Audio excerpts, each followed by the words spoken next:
Madame, Monsieur, bonjour, bienvenue à ce flash d'information. Côte d'Ivoire, industrialisation de la filière anacarde. La Côte d'Ivoire s'est fixée comme défi de transformer 50% de la production nationale de la noix brute de l'anacarde. Et pour cela, le pays investit un peu plus de 7 milliards de francs CFA pour l'aménagement d'une zone agro-industrielle dans la région du Poro. Les travaux ont été lancés hier dans la ville de Korogo. Ils dureront 12 mois. Cette zone sera aménagée sur un espace de 28,7 hectares et offrira plusieurs commodités, à savoir cette lot industrielle destinée aux unités de transformation de cajou de grande taille, adaptables aux besoins des investisseurs. Le programme de rationnement de l'électricité a connu une application normale dans un premier temps avant de connaître des perturbations qui ont eu des impacts sur les plages horaires initialement communiquées aux populations. C'est une déclaration de la compagnie ivoirienne d'électricité CIE au cours d'un point presse animé hier par ses responsables, faisant le bilan des 10 jours de rationnement de la fourniture de l'électricité. La CIE dit aussi envisager un réajustement de ce programme. Sur le transport des produits chimiques, des projets de loi sont envisagés pour prévenir les risques. Le sujet réunit à Grand-Bassam les acteurs de la prévention des accidents chimiques. Le point des premiers échanges dans ce reportage de Lanciné Bakayoko. 2006, plus de 500 mètres cubes de déchets toxiques déversés à Abidjan par le Probo Koala. 2008, découverte sur les larges des côtes ivoiriennes d'une cargaison de déchets électroniques en transportement pour Takoradi au Ghana. 2013, 15 conteneurs de cyanure de sodium toujours convoyés en Côte d'Ivoire. Des produits chimiques capables d'altérer le milieu naturel et nocifs pour l'organisme humain. À Grand-Bassam, les experts sont montés au créneau pour prévenir tous ces risques, notamment ceux liés au transport de ces produits dangereux. Et vous avez travaillé sur des projets qui vont permettre justement à notre Parlement d'adopter une loi qui va nous permettre de doter notre pays d'instruments réglementaires et juridiques qui véritablement nous permettent d'assurer le transport de ces matières qui sont dangereuses et dont la manipulation peut à tout moment coûter de nombreuses vies humaines.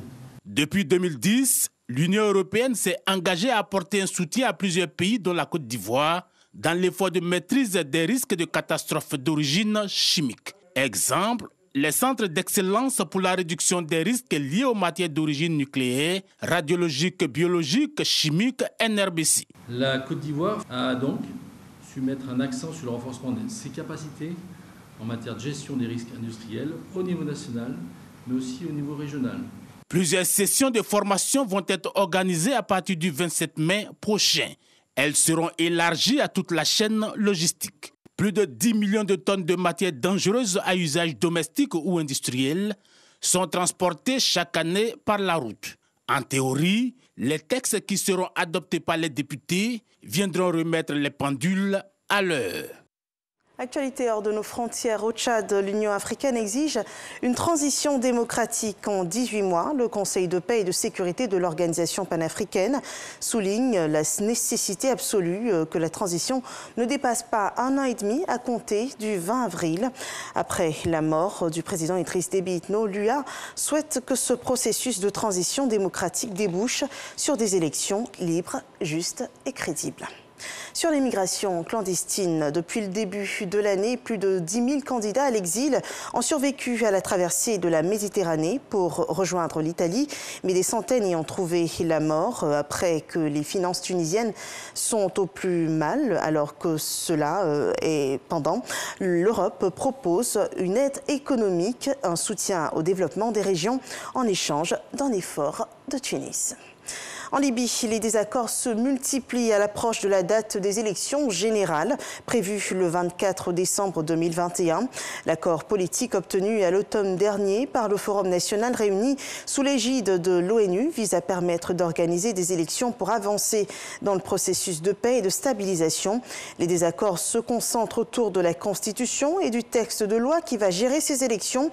Certaines voix réclament un référendum sur la Constitution alors que le temps presse. Quant à la réunification des institutions souveraines, eh bien, le blocage continue. Aux États-Unis, le président Joe Biden a signé hier après-midi un projet de loi visant à lutter contre les crimes de haine perpétrés contre les Asiatiques, des crimes qui ont fortement augmenté depuis le début de la pandémie de Covid-19. Le président américain et la vice-présidente Kamala Harris ont remercié les législateurs d'avoir apporté un soutien bipartisan massif à cette loi. La Chambre a adopté le projet sur les crimes de haine liés à la Covid-19 mardi dernier par un vote de 364 voix contre 62, après que le Sénat ait voté par 94 voix contre 1 le mois dernier. C'est la fin de ce flash d'information. Merci de l'avoir suivi et rendez-vous à 13h pour le journal de la rédaction.